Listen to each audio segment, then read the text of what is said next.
শুধু গান নয়, গানের গল্প। সে ডানা মেলে উড়ে যায় অল্প অল্প একদিন, প্রতিদিন একদিন প্রতিদিন।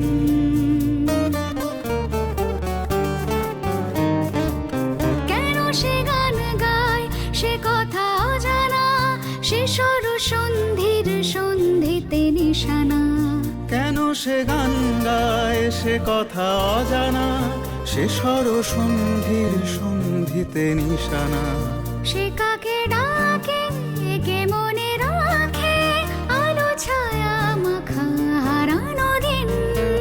সে শুধু গান নয়, প্রাণের স্পন্দন, যার কথামালা হয়ে ওঠে চন্দন, সুবাসে প্রতিদিন, একদিন প্রতিদিন।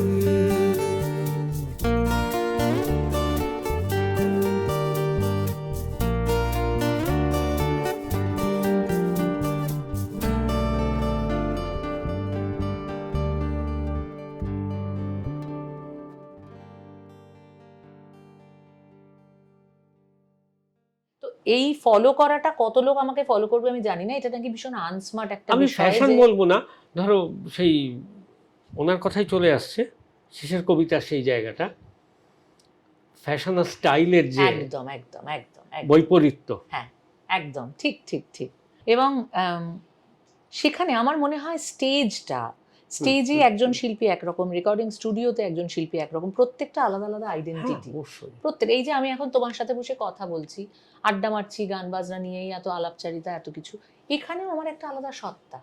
তো প্রত্যেকটা সত্তাকে প্রপারলি সার্ভ করার জন্য তোমার একটা আলাদা আলাদা পার্সোনালিটি থাকে, এবং সেই পার্সোনালিটিটাকে তুমি বেসিক জায়গায় রেখে কিছু জিনিসকে নর্চার করবে, কিছু জিনিসকে তুমি শাশ্বতই রাখবে, কিছু জিনিস তুমি নর্চার করবে না। ডেফিনেটলি। তো সেই জায়গাটাই আলটিমেটলি একজন মানুষের আইডেন্টিটি তৈরি করে। অবশ্যই। তো সেই জায়গাটাতে আমার মনে হয় যে ধরো অনেক এক্স ফ্যাক্টর থাকে, অনেক কিছু থাকে, স্টেজে আরো অনেক কিছু প্রয়োজন হয়, কারণ সেখানে দর্শনদারিটা অনেক বেশি ইম্পর্টেন্ট হয়ে যায়। হ্যাঁ, আর কোন দর্শক কি মানসিকতা নিয়ে আসছে সেটা তো আমরা জানি না। একদম, একেবারেই তাই। হঠাৎ এটা অনেক ক্ষেত্রে দেখেছি। না, আমাকে ধরো এটা শুনতে হয়েছে যে আপনাকে না এটা ঠিক মানায় না, মানে আপনি রবীন্দ্রনাথের গানই গাইলেই ভালো হয়। আমি সেটা নিশ্চয়ই শুনবো, মাথায় করে রাখবো, সবটাই ঠিক আছে, কিন্তু দিনের শেষে আমি আমার ইচ্ছে মতনই করবো। হ্যাঁ অবশ্যই। আমার যদি মনে হয় যে আমি সেটা জাস্টিস করতে পারছি, আমি নিজেকে অখুশি রেখে লোককে খুশি করব বলে তো এই পৃথিবীতে জন্মাইনি। আমাকে নিজেকেও খুশি করতে হবে, মানুষকেও সম্মান দিয়ে খুশি রাখতে হবে, কারণ তারা না থাকলে আমার অস্তিত্বও নেই কিছু। আমি বাড়িতে বসে গান গাইলে কেউ শুনবে না। ওই আমাদের দেশে যেটা একটা খুব, হয়তো বা পৃথিবীর অন্য দেশের কথা খুব ডিটেলে বলতে পারবো না, কিন্তু আমাদের একটা মানসিকতা হচ্ছে একটা ইমেজ তৈরি হয় মানুষ না, একদম একদম। এবং অডিয়েন্স ওই ইমেজটা, মানে রবীন্দ্রনাথ কখনো একটা অপশব্দ লিখবেন না, বা হেমন্তবাবু কখনো দাঁড়িয়ে একটা পেপি সং যে বলি গাইবেন না, এটা না ওনাকে ঠিক মানায় না, মানে এটা একটা অদ্ভুত ইমেজ তৈরি করে দেয় নায়ক নায়িকাদের মতো। আমি হ্যাঁ ঠিকই, একদম একদম ঠিক। কিন্তু আমার আসলে দিনের শেষে এটাও মনে হয়, মানে কি অদ্ভুত কন্ট্রাডিক্টরি একটা ব্যাপার। তোমাকে যদি খুব একটা শ্রদ্ধাশীল ইমেজে মানুষ দেখে, তুমি খুব সহজে চাইবে না বা পারবেও না সেটা ভেঙে বেরোতে। আমি কিন্তু সারা জীবন চেয়েছিলাম যে আমি যাই গান বাজনা করি, 5 জন লোকের কাছে যদি রিচ করতে পারি, সেই 5 জন লোক আমার নামটা সসম্মানে নেবে। আমার এই স্বপ্নটুকু পূরণ হয়েছে। আমাকে লোকে গালাগাল দেবার আগে, বা গালাগাল দেয় না তা না, এখন ফেসবুকের দৌলতে ট্রোল করাটা একটা স্বভাব সিদ্ধ একটা জায়গা। সেটা পাড়ার পিসমশাইকেও দিচ্ছে, জীবনানন্দকেও দিচ্ছে, অসুবিধা নেই। তো সেখানে আমি কোন ছাড়, ছেড়ে দাও। কিন্তু আমি ওই জায়গাটাতে ঢুকছি না। আমি এইটা বলতে চাইছি যে মানুষ চট করে একটা অশ্রদ্ধা নিয়ে অশালীন কোনো একটা বক্তব্য বা কোনো মন্তব্য করার আগে হয়তো একবার ভাববেন। তার জন্য আমি হয়তো 5,000 কি 50,000 মানুষের কাছে পৌঁছতে পারিনি, সে নিয়ে আমার কোনো দুঃখ নেই। হ্যাঁ অবশ্যই। 5টা মানুষ যারা শ্রদ্ধাশীল হবেন আমার প্রতি, আমার গানের প্রতি, আমার জীবন চর্চার প্রতি, এটা আমার কাছে অনেক বেশি। এটাই কিন্তু আমার জীবনের একমাত্র লক্ষ্য ছিল, এবং সেটা ঈশ্বরের আশীর্বাদে, গুরুদের কৃপায়, গুরুজনদের আশীর্বাদে আমার মনে হয় আমি সেই জায়গাটুকু পেয়েছি। এখন যেটা কাজ আমার, সেটা ধরে রাখা কাজ। আমার জীবনচর্চায় যেন এমন কিছু চেঞ্জ না হয়, টাচউড, আমার হারমোনিয়ামটা সুন্দর কাঠের তৈরি, যেন সেই জায়গায় কোথাও কোনো পরিবর্তন না হয়, আমি যেন বয়ে না যাই কখনো। এতদিন হয়নি, আর হবে না আশা করছি এবং আমার সাথে রবীন্দ্রনাথ আছে। খুব খারাপ গ্রহচক্র না হলে এটা হওয়ার সম্ভাবনা না, হওয়ার সম্ভাবনা হবে না, নিশ্চয়ই হবে না। যা পেয়েছো তা থাকবে, আরো পাওয়া। তুমি চাও বা না চাও সেটা আসবে আর কি। তুমি তো তোমার কাজ করে যাচ্ছ। কাজটুকু করতে হবে, দিনের শেষে কাজ করে যেতে হবে, কাজ থামালে চলবে না, এটা আমি বিশ্বাস করি। তোমার কখনো মনে হয়নি যে সর্বভারতীয় স্তরে যাব, বা যদি খুব সোজাসুজি বলি যে মুম্বাইতে যাব, মুম্বাইতে গিয়ে সর্বভারতীয় স্তরে? হ্যাঁ, নিশ্চয়ই ইচ্ছে তো এখনো আছে, স্বপ্ন এখনো দেখি, অবশ্যই দেখি। এবং কিন্তু আমাকে সেটার সাথে এটাও ভাবতে হবে তার জন্য আমি কি কাজ করছি, আমি সেটা নিয়ে কতটা ভাবছি বা কাজ করছি। স্বপ্ন আছে, স্বপ্নটাকে চেজ করছি না, এটাও তো সত্যি। স্বপ্নটাকে চেজ করে দেখে নিতে হবে এখন। মানে অপেক্ষা আছে, উপেক্ষা নেই। না, উপেক্ষা একেবারেই নেই, অপেক্ষা আছে। এই যে তুমি বললে একটা সেলফ অ্যাসেসমেন্ট করা, যে আমি ওটার জন্য কতটা কাজ, তোমাকে তো কিছু দিতে হবে। আমার এরকম কোনো কাজই আমি এখনো অবধি করে উঠতে পারিনি যেখানে আমি ওই জগৎটাতে পৌঁছতে পারি। আমার গান বাজনাটা এখনো খুব রিজিওনাল একটা জায়গাতেই থেকে গেছে। আমি যে বাইরেও যাই, ধরো বিদেশের কথা তুমি বললে, সব শিল্পীরাই যান, আমি হয়তো যাই, কিন্তু সেখানে গিয়েও আমি কি শুনিয়েছি, আমি যে সাবজেক্টটা শিখেছি, আমি যে সাবজেক্টটা এখন চর্চা করি এবং যেটা আমি গেয়ে থাকি এখানেরও মঞ্চে, তালতলার মাঠেও যেটা গাইছি, লাস ভেগাসেও তো একই গান গাইছি, সুতরাং ওখানে তো কোনো পরিবর্তন নেই। তা আমি নিজেকে আরো কিভাবে ছাপিয়ে যাবার চেষ্টা করতে পারি, বা আমি নিজে কি আরো দিতে পারি, এইটাও একটা খুব জরুরি বিষয়। তা না হলে তো আমি ওই প্ল্যাটফর্মটায় পৌঁছতে পারবো।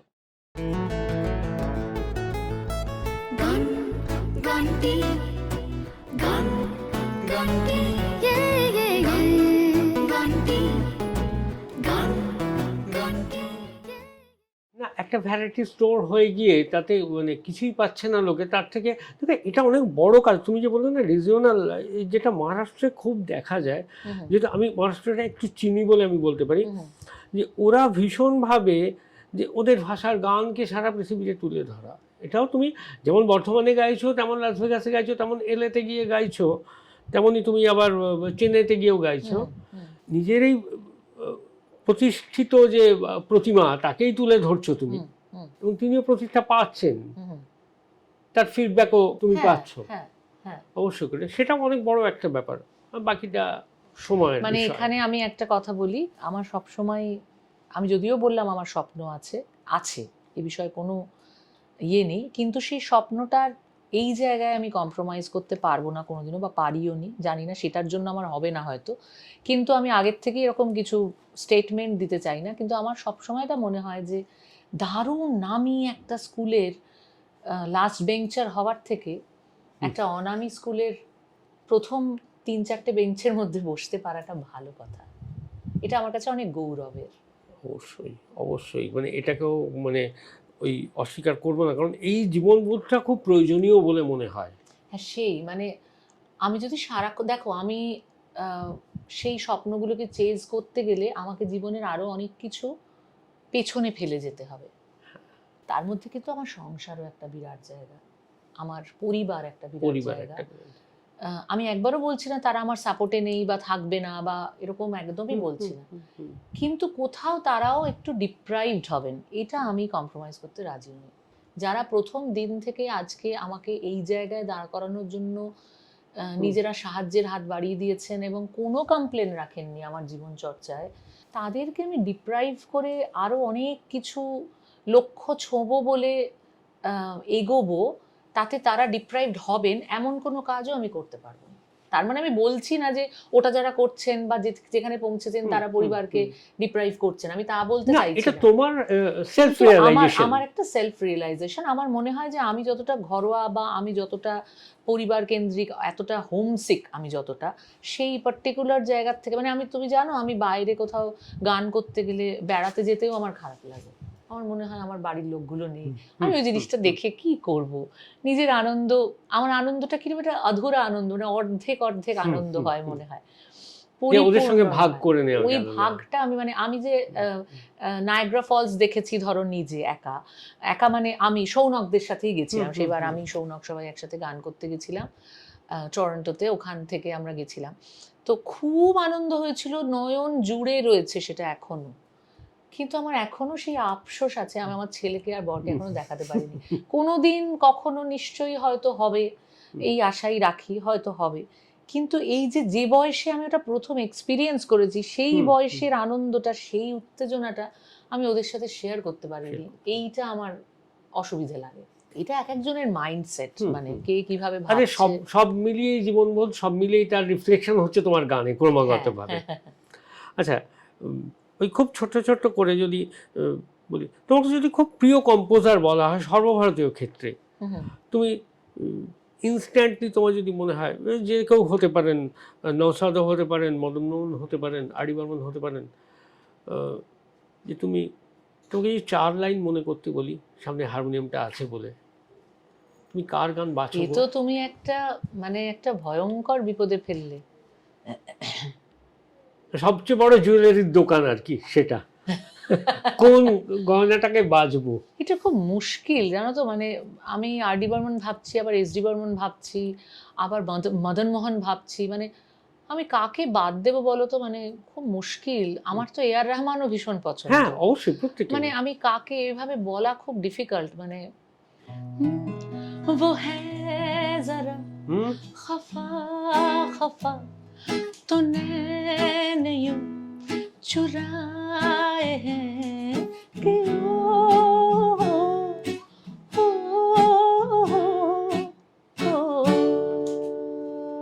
वो है जरा खफा खफा।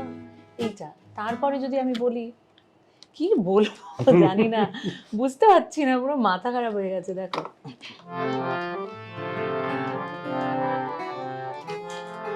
এফ বোধহয় দিলাম না, কি দিলাম, একদম এফ।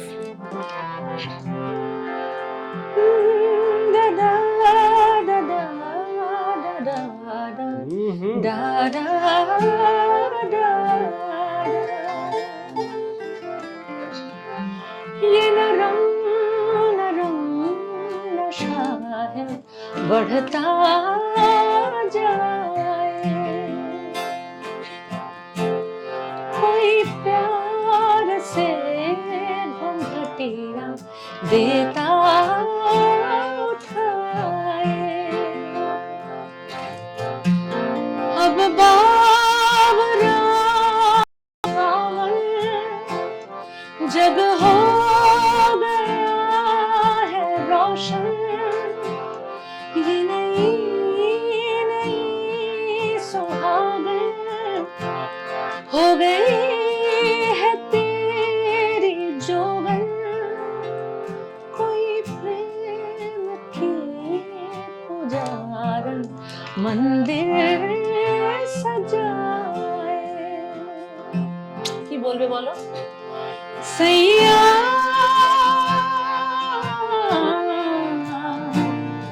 सैया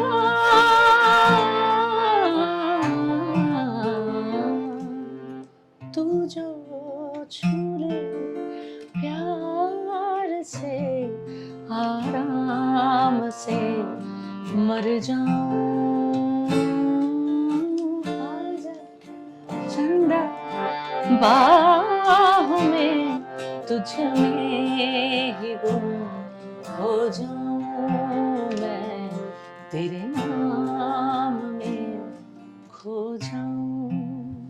আবার तेरे मेरे सपने अब एक रंग है, কিভাবে দেখো একটা সাইকেল চলে, একদম একটা সাইকেল, মানে ঠিক মনে হচ্ছে একটাই যদি ট্রেন ধরি, জাস্ট সেপারেট কম্পার্টমেন্ট।